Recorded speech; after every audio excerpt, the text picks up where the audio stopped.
Hello students, welcome to iSmart Technology. My name is Jogendra Bagdi. This video is about find the square root of a given number. Here we can see at line number 1, import java.util.scanner. Okay, students, so scanner is a inbuilt class which is used to accept the data from the user. Import is a keyword which are used to import the functionality of scanner class. Public class square root. Okay students, so square root is a user defined class name. We can give any name and class is a keyword.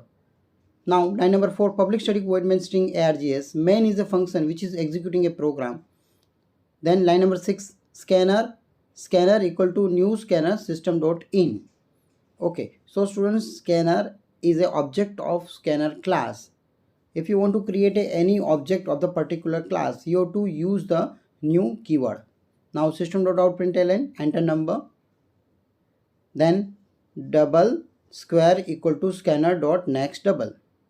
Okay students, so square is a variable is used to store the value. Here we have declared it double, so we can store any decimal number or floating point number equal to scanner dot next double. Why we have created next double? Because the data type is what? Double. For that purpose we have used next double.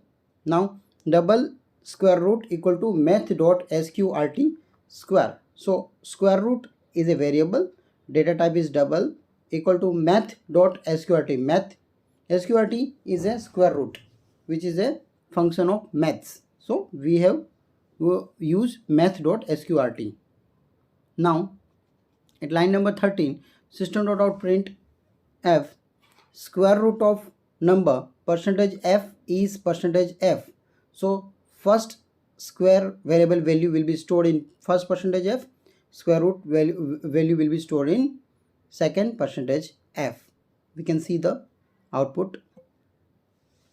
Suppose we have entered the value of 9. So what is the, suppose we have entered the value of 9. So what is the output? Output is 3. I hope all of you understand this program. If you like this video, you can subscribe my channel. Thank you students.